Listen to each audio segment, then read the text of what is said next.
Okay, welcome to the first installment of Math 200 homework. This is Chapter 4, and this is Problem 1, and we're talking about blood alcohol level. They gave us an equation that says blood alcohol is 0.023 times the number of drinks. So then we are asked, well, after 4 drinks, what will my blood alcohol? So I write this as BAC of 4 drinks. I multiply this out. I essentially am just going to put the 4 in here, and I'm going to carry out that multiplication, and that would then be my answer. So 0.023 times 4 gives me 0.092. Now, as far as graphing this, depending on your scale, you may have a steeper line than someone else, but the idea is, as my explanatory variable, or my x independent variable, increases here, my response variable, my y variable, increases also, meaning I'm going up with a positive slope or a positive correlation. Now, the amount of correlation here is not determined by this slope. It has a part of that, correlation is a part of that, but all we're looking at here, we're given this equation, and then we respond in that way. So the number of drinks is down here, and the blood alcohol content is on our left, or our y-axis, and then we're going to look at problem 2. Okay, and looking at problem 2, we're told that the blood alcohol level increases at a rate of 0.038 for each drink. So we could write an equation that says blood alcohol of women, and that's what the W stands for, since this is aimed at women, and it's going to be 0.038 for each drink. They want us then to calculate what the blood alcohol level would be for 2 drinks. So I put 2 in for my x value and carry out that multiplication, and I come up with a BAC of 2 drinks of 0.076. They said that our limit for being drunk is 0.08, and so after 2 drinks this person would be below the limit. Now that does not mean that they are not intoxicated. It just means that they are below the minimum level for legal processing. So that's a pretty straightforward question, and the concept here is, if I tell you that it increases at a certain rate per drink, then you're going to set up the rate being your rate that you're given and your per drink, and you're just going to say, well, for 1 drink I'll be this, 2 drinks, 3 drinks. And so that's how you set up your initial equation. So the rate per drink is really, when they say that, that's really slope, because slope is the same thing as rate, if you want to think of that in general terms of math. So that's problem 2. And now we'll move on to our next problem. Okay, in looking at problem number 12, they tell us that wealth, they've surveyed various nations, and they find that the wealthier nations, the people who have a higher income level, tend to be healthier. And so they make a statement that wealth versus health is a positive relationship. In other words, as wealth increases, health increases. Now the question is, are there any hidden variables that might be involved in this? And sure, there are a lot of them. You could look at lifestyle. You could look at education, because that affects different things in your life. You could look at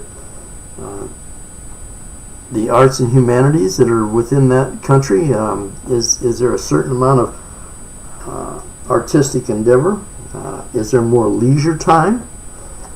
Is there less stress in the workplace? Depends on the kind of work. If you're doing hard labor out in the field, that's pretty hard on your body, versus working in a library or going to school or something along that line. So there are a lot of other variables in here besides just wealth that contributes to health.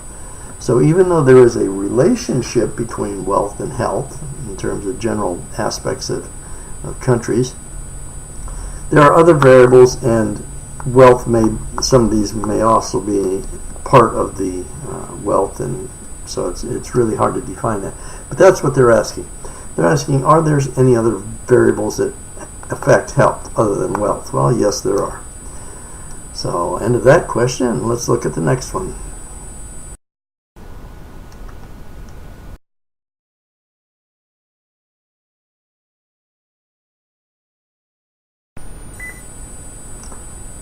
So in problem 13, we're discussing the effect of education on breast cancer. And they show a relationship of being, that is, the education level increases, the chance of cancer increases, breast cancer increases. And they show this and they ask, well, does that mean that higher education causes cancer? The answer is no.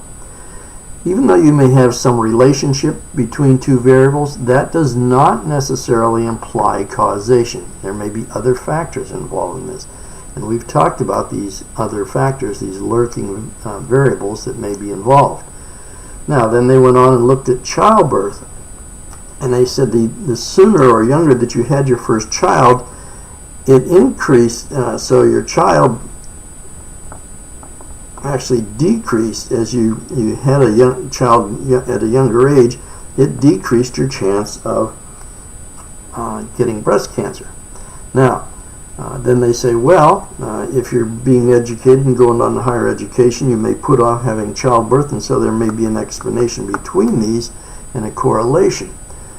That may or may not be true, but again, there are other factors. Now, one of the factors between childbirth and cancer is childbirth causes certain hormones to be produced in women, and some of these hormones are thought to help prevent cancer.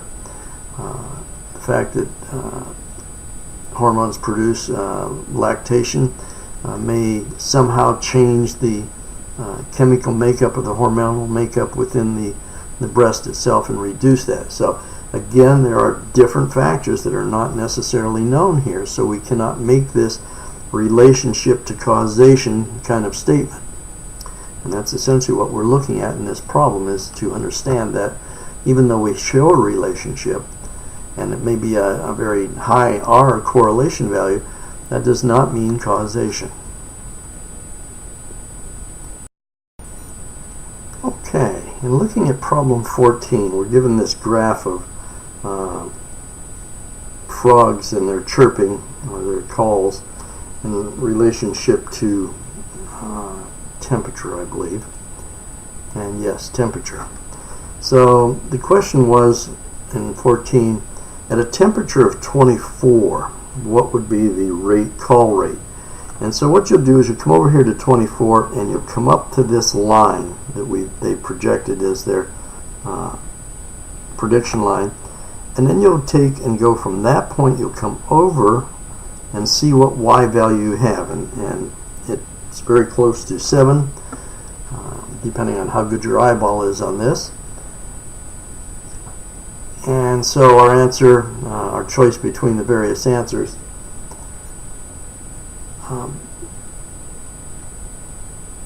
that leaves us with a choice of 7. All right? This is just interpreting the graph and using the graph to interpret things. If I wanted to know what the rate was at 22, I'd come over here to 22, come up to my line, once again, where it connects, and I'll come over and I'll find out what that value is, and that will be the rate over there.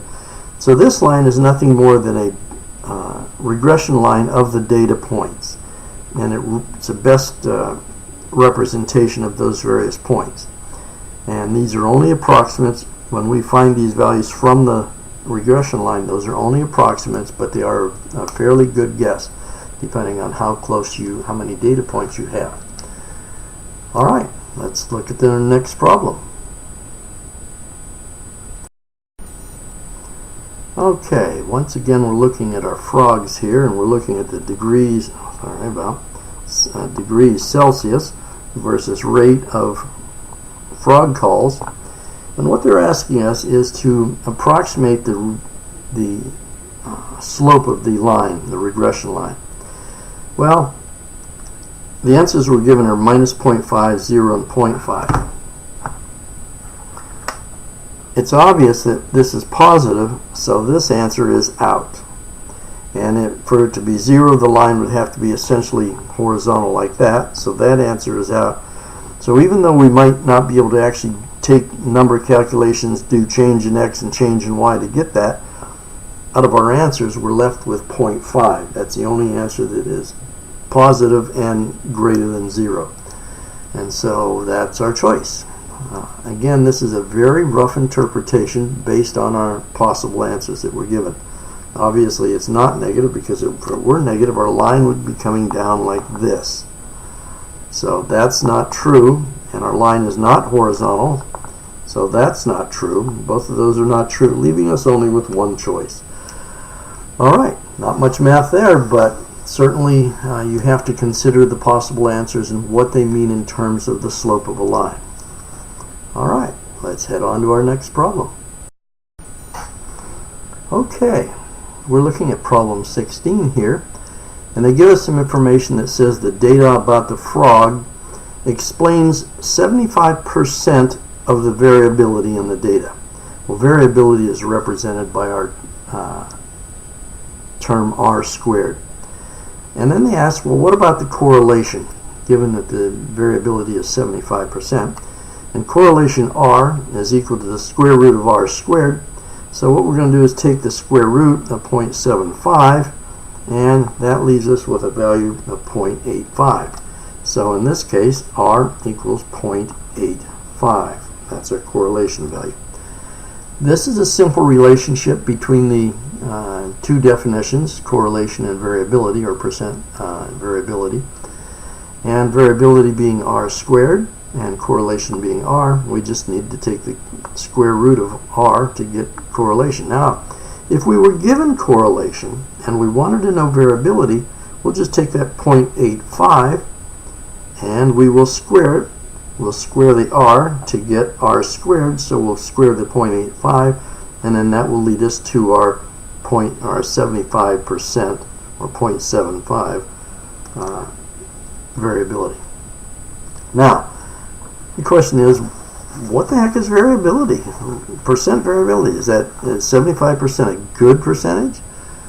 Well, in general, 75% variability is pretty good. That means that the variables and things that we have chosen to evaluate do a pretty good job of explaining what's happening with our data and explaining what the regression equation, how close the regression equation would represent that.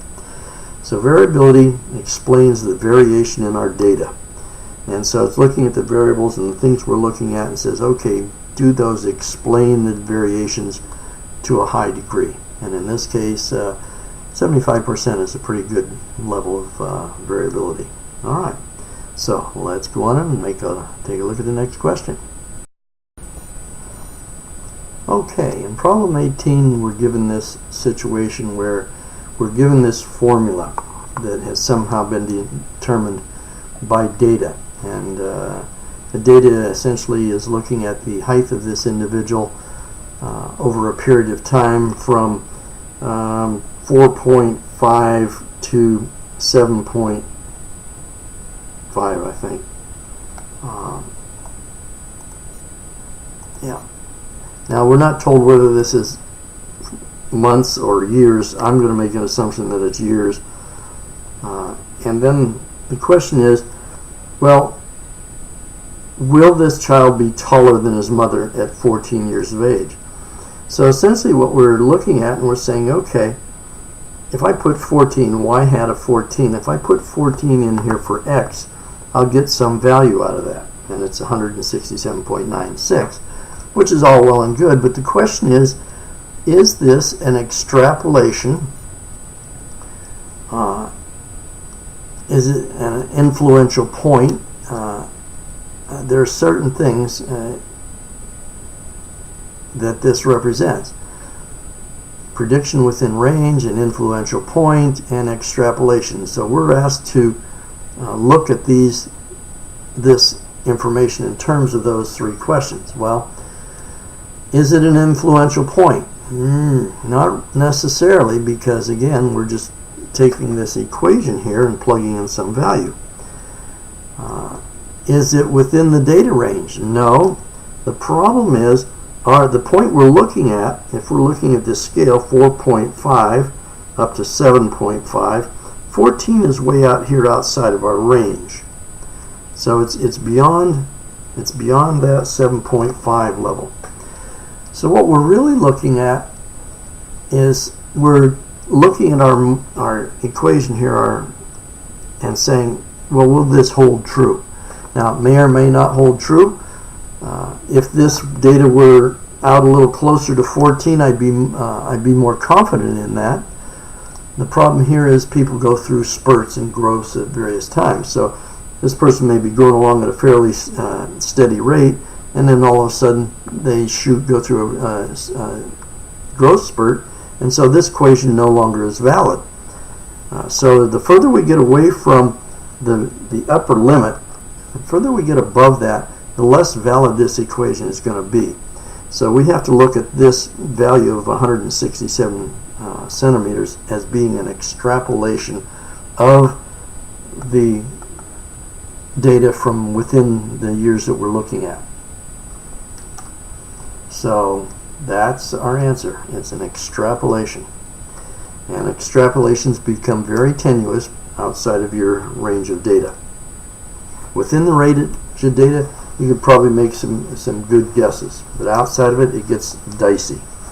All right, that's that question. Let's see what's coming up.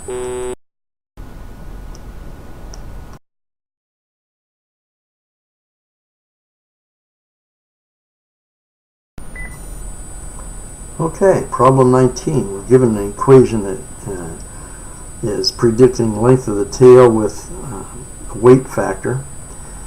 And so it's asking us for every gram increase in weight, what's going to happen to the length of this thing, length of this tail.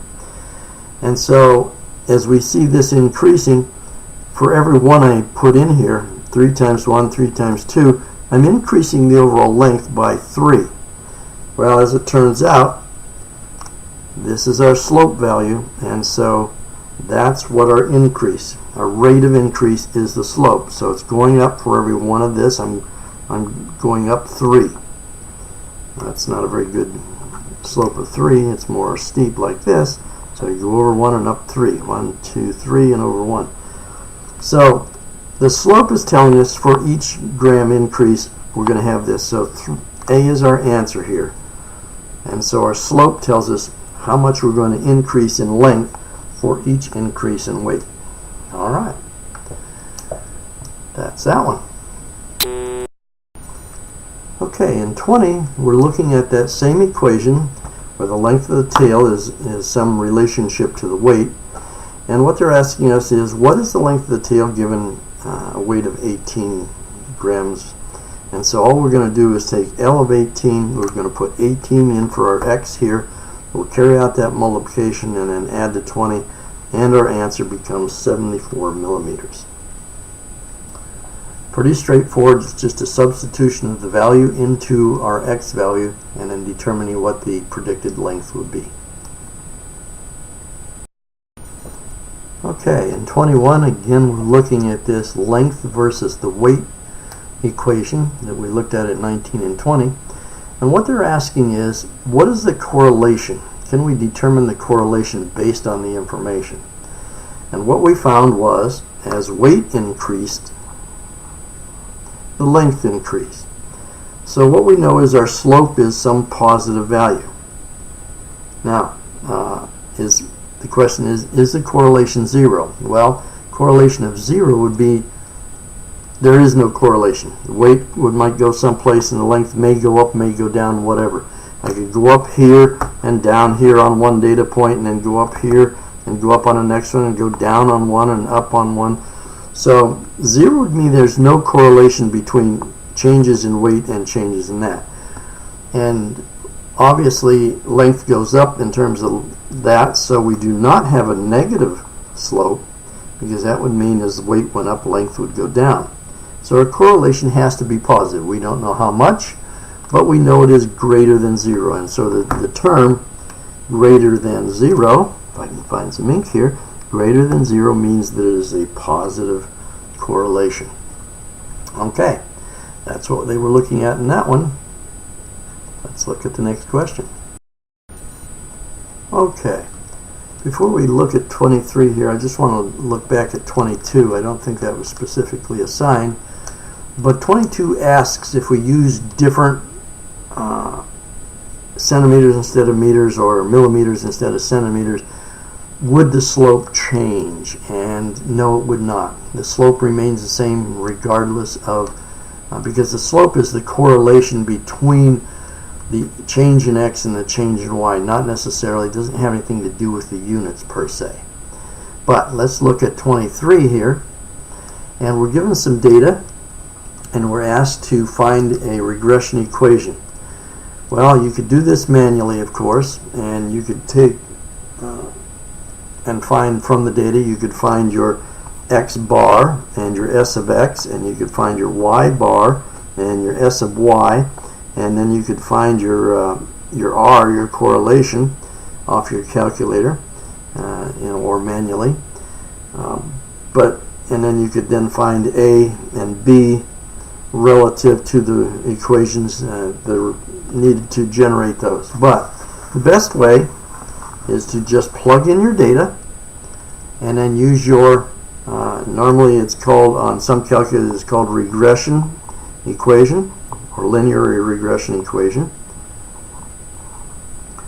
or and most times it's regression equation that you're looking for.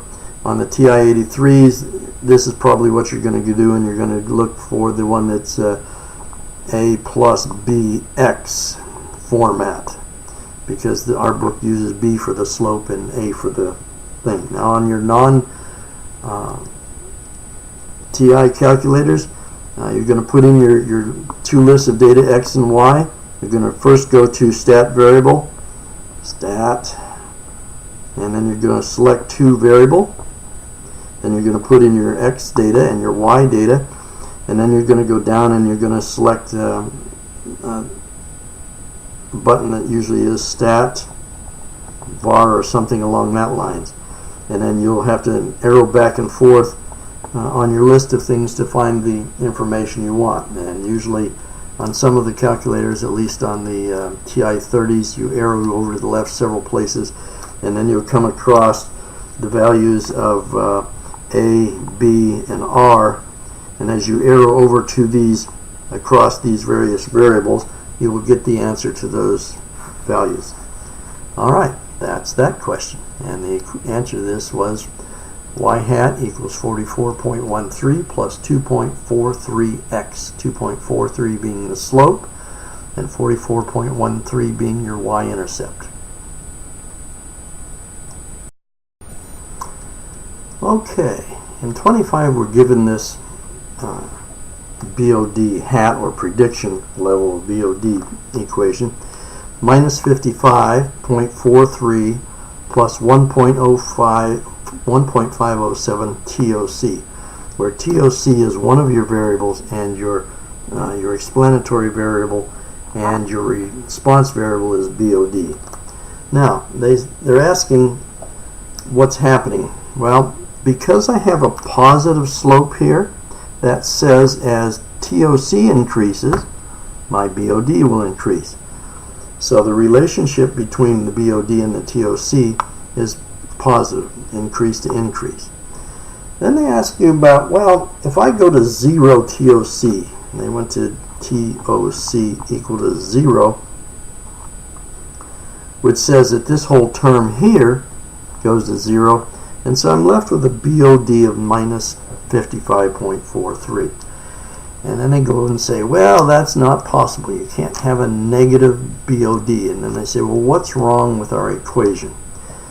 There's nothing necessarily wrong with our equation, except that the problem might be in the fact that there is no such thing as a 0 TOC.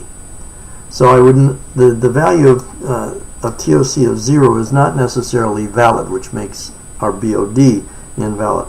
But the problem comes in when we extrapolate these lines. We get some, from the data we have some line that does this. And then within that data, it's okay. But when we extract, I need to make that a little steeper, maybe something like this. So within the data, it's okay. But if we extrapolate that data, we end up down here at some value that is of no real meaning. So when our graph gets down here, we're done. We don't continue to go down. We can't go to 0. So the idea here is that our TOC always has some value that makes this data valid. A TOC of 0 is not valid, so obviously my BOD value would not be 0, or be some negative value.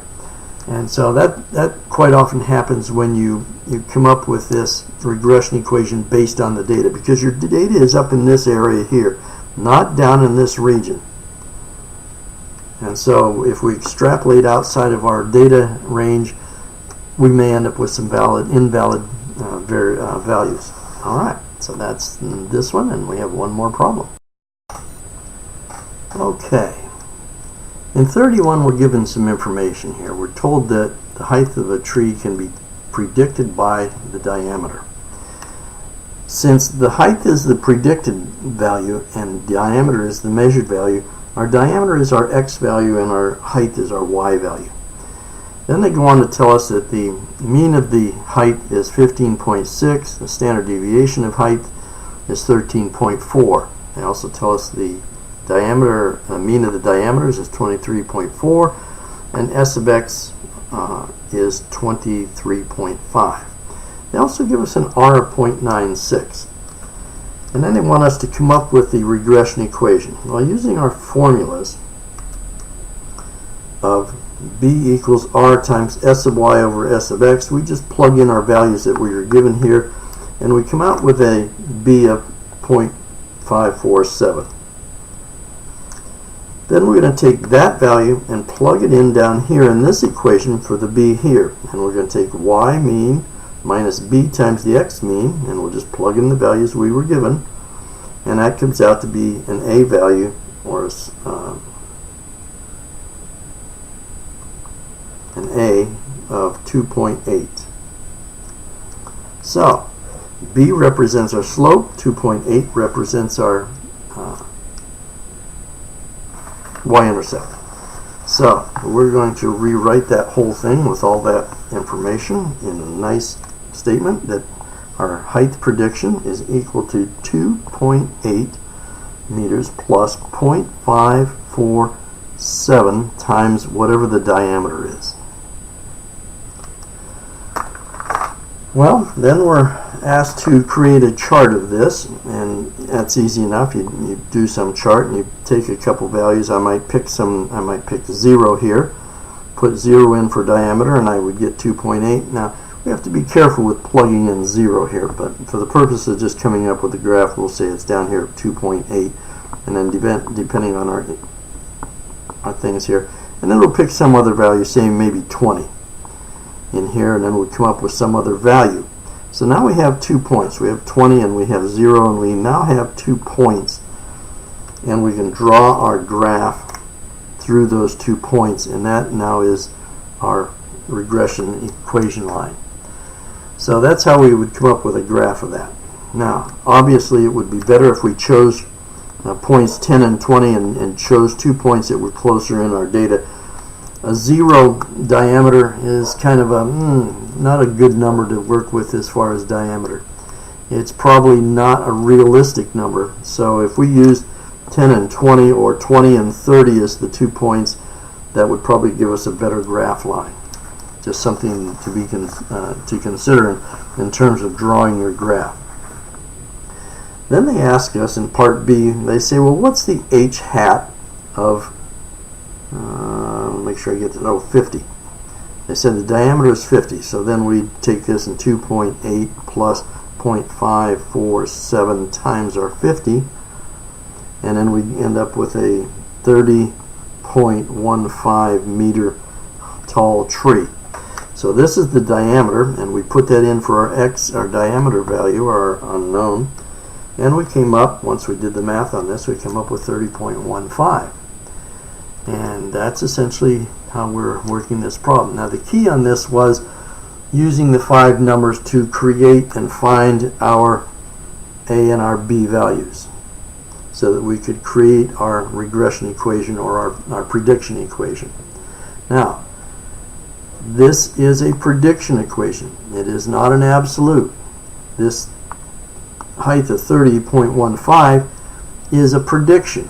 There is always a certain amount of error in this, a plus and minus from that, because our regression equation is an approximation of the data. And our data obviously falls around. I think we had an R of we had an R squared, we had R squared, and they asked about the reliability. If we square R, we get 92% reliability of variation. So this is a pretty good number. There's a certain amount of error in this number, simply because that's not 100%. But you'll probably almost never have 100% unless you created the problem and you haven't developed it from actual real data. So, a certain amount of plus or minus on that, possible, but 92% means it is a pretty good estimation. Alright, that's the end of Chapter 4. I hope you enjoyed it. I hope this has been of some value. And we'll see how this goes and see what the response is, and if it's good, we'll work on Chapter 5.